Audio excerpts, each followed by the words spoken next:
मनुवादियों ने इस देश के अंदर जिस प्रकार से पहले हमारी मूल निवासी बहन के साथ बलात्कार किया, फिर उसकी हत्या की, फिर उसको जला दिया रात के अंधेरे में वाली है। और एक बड़ा पुराना डायलॉग है, कब है होली, कब है होली। देखिए उसको लेकर बड़ी भ्रांतियां हैं। आप बहुजन समाज के प्रखर आवाज़ हैं, क्या बहुजनों को होली मनानी चाहिए या नहीं, इस पर क्या बहुजन महापुरुषों का कहना है और आपका क्या कहना है? देखिए, मुझे बड़ा दुख होता है कि मैं उस देश में रहता हूं जहां एक महिला को जलाने के बाद में, उसकी हत्या करने के बाद, उसके साथ बलात्कार करने के बाद में जश्न मनाया जाता हो। मैं ऐसे देश में रहता हूं कि जहां लोग ये सवाल नहीं करते हैं कि ऐसी रूढ़िवादी समाज को हम क्या कहें, जो ये भी सवाल नहीं कर रहा है कि ऐसे त्योहारों को क्यों मनाया जा रहा है। मैं समझता हूँ ये गलत है। अगर हम इसके थोड़े से इसके परिचय में जाएंगे तो पता चलेगा कि जो हरदोई उत्तर प्रदेश का एक ज़िला है जिसको हरिद्रोही कहा जाता है। हरिद्रोही का मतलब है भगवान को ना मानने वाले लोग। और आज भी आप हरदोई में जाएंगे तो आपको पता चलेगा कि वहाँ हरदोई के जो लोग हैं, हरिद्रोही जिनको कहा जाता है, यानी जिनको नास्तिक कहा जाता है, वो लोग आज भी हरदी को हरदी नहीं कहते, हरदी कहते हैं।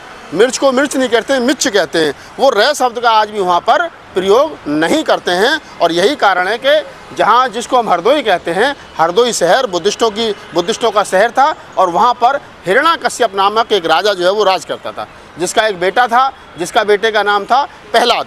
प्रहलाद को अक्सर वहाँ के मनुवादी लोग जो हैं वो उसको अपने चुंगल में करने के लिए, जैसा होता है कि कोई आदमी अम्बेडकरवादी हो, कोई बुद्धिस्ट हो, तो उसकी औलाद को मनुवादी लोग किसी ना किसी तरीके से ख़राब करने के चक्कर में लग जाते हैं, उसको बिगाड़ने के चक्कर में लग जाते हैं। तो ठीक इसी प्रकार, क्योंकि हिरण्याकश्यप जो था वो मूल निवासी राजा था, और मूल निवासी राजा होने के साथ साथ बुद्धिस्ट था, बुद्ध का फॉलोवर था, और वो कहीं ना कहीं मनुवादियों की नज़र में खटकता था। इसलिए उस राज करने की जगह को मनुवादियों ने हरिद्रोही का नाम भी दे दिया कि यह भगवान के विरोधी लोग हैं, जिसको हरिद्रोही कहा जाता है, जिसको हम आज की तारीख में हरदोई कहते हैं।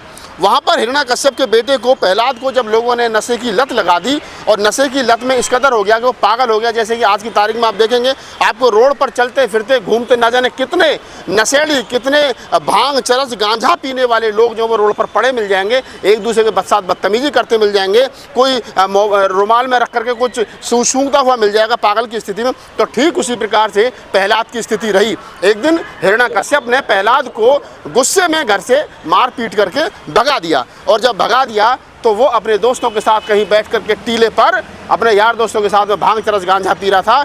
और क्योंकि होली जो थी वो हिरण्याकश्यप की बहन थी और प्रहलाद की बुआ थी, तो अक्सर देखा जाता है कि बुआ को भतीजा हमेशा प्यारा होता है।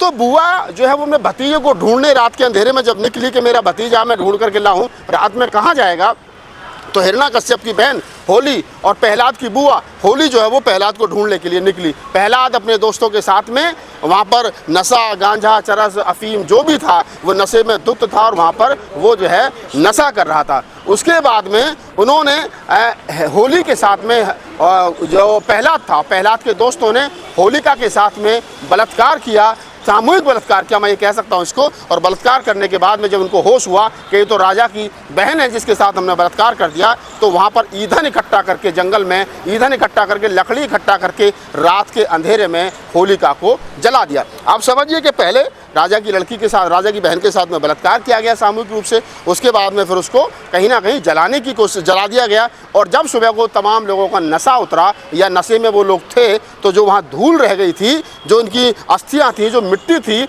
उसके शरीर की, मृत शरीर की जो मिट्टी थी, उससे उन नशे में उन तमाम लोगों ने उसको धूल को उड़ाया, जिसको अगले दिन धुलेंडी कहा जाता है। सबूत मिटा दिए गए। मैं वर्तमान समय में कहूँ कि जिस प्रकार से आपके हाथरस में जो वाल्मीकि लड़की थी, मनीषा वाल्मीकि, पहले उसके साथ सामूहिक बलात्कार किया गया, फिर उसकी हत्या हो गई, तो फिर पुलिस की देख रेख में उसको जला दिया गया। तो ये भी एक उसी प्रकार का प्रकरण है। तो होली का हम तो कहते हैं कि शहादत दिवस मनाना चाहिए।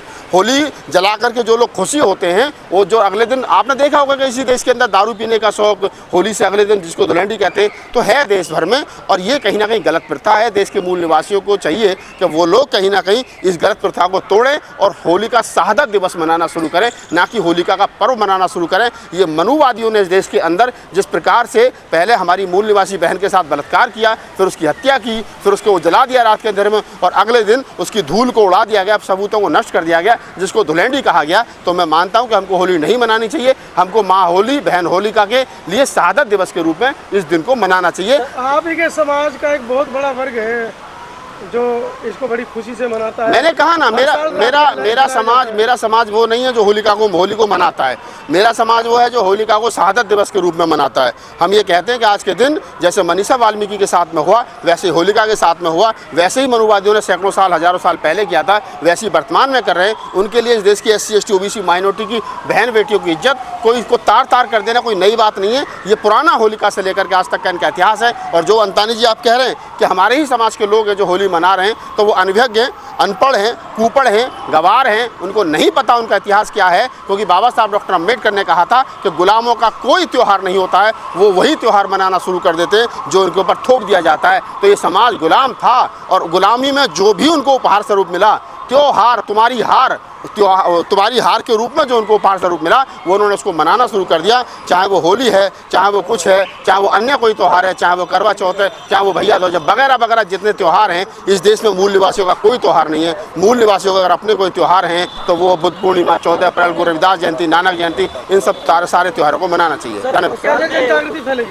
नहीं, समाज में हमारे जैसे लोग बोल रहे हैं, नई पीढ़ी आ रही है, पढ़ रही है, लिख रही है, मूवमेंट को समझ रही है, तो जागृति आएगी बिल्कुल निश्चित रूप से। लेकिन कुछ लोग हैं जो एंजॉय करने के मूड में इस त्यौहार को मनाते हैं, वो लोग मना रहे हैं। लेकिन कुछ लोगों को मैंने ऐसा भी देखा है कि जिनको जानकारी है और वो जानकारी होने के बावजूद ही मना रहे हैं। पिछली बार बड़ा हाय तौबा हुआ था, लक्ष्मण यादव के मुंह पर किसी ने रंग लगा दिया तो लक्ष्मण यादव को सफाई देनी पड़ी, रतन लाल सर को सफाई देनी पड़ी। तो बहुत सारी चीज़ें हैं हमारे दरवाजे में। मैं जिस बिल्डिंग में रहता हूँ, मैं 3rd फ्लोर पर रहता हूँ, मेरे नीचे ठाकुर साहब रहते, ऊपर पंडित जी रहते। मैं होली के दिन अपने घर से बाहर निकला घूमने के लिए, उनका छोटा बच्चा आया, भागता हुआ मुझे रंग लगा दिया। तो ये भी सच्चाई है कि हम इसी सोसाइटी में रहते हैं, और उनमें से आधे से ज़्यादा लोग ऐसे हैं जिनके दिमाग में ये बात मनुवादियों ने फिट कर दी है कि होली का जो थी वो पहला जो था भक्त था, और होली उसमें जल गई और प्रहलाद बच गया। तो ये कहीं ना कहीं सबूतों के साथ छेड़छाड़ है। और मैं फिर कहूँगा, लेकिन जो प्रहलाद था वो नशेड़ी, जैसा आप बता रहे हैं, नशे की लत में धुत था, लेकिन उसको कोई मानने के लिए तैयार नहीं है। कोई बात नहीं मानेंगे, अपनी मानेंगे, 10 साल 20 साल 50 साल के बाद मानेंगे। आप जो लोग ये कहते हैं कि होली प्रहलाद भक्त था, वो बच गया, होली जल गई, तो आज किसी की गोद में बच्चा लेकर के उसमें लकड़ी में बिठा करके दिखा दो और दोनों को आग लगा दो, पता चल जाएगा। तो और मैं तो कह रहा हूँ, मैं कह रहा हूँ ना, इस देश में सबसे ज्यादा शक्ति किस में? शंकराचार्य में। तो शंकराचार्य को लकड़ियों में बिठाओ होली के दिन और आग लगाओ। अगर उसमें शक्ति होगी तो बच जाएगा, नहीं होगी तो नहीं बचेगा। तो खुद अस्पताल में पड़े। हाँ, तो मैं वही तो कह रहा हूँ। तो आप इस बात को समझिए कि इस देश के अंदर SC ST OBC माइनॉरिटी के जो लोग हैं उनको चाहिए कि वो अपने इतिहास को समझें। और मैं फिर कह रहा हूँ कि बाबा साहब डॉक्टर अम्बेडकर ने कहा है कि गुलामों का कोई त्यौहार नहीं होता है, उनके ऊपर जो उपहार स्वरूप उनको थोप दिया जाता है वो उसी को उत्साह के रूप में मनाने लगते। धन्यवाद।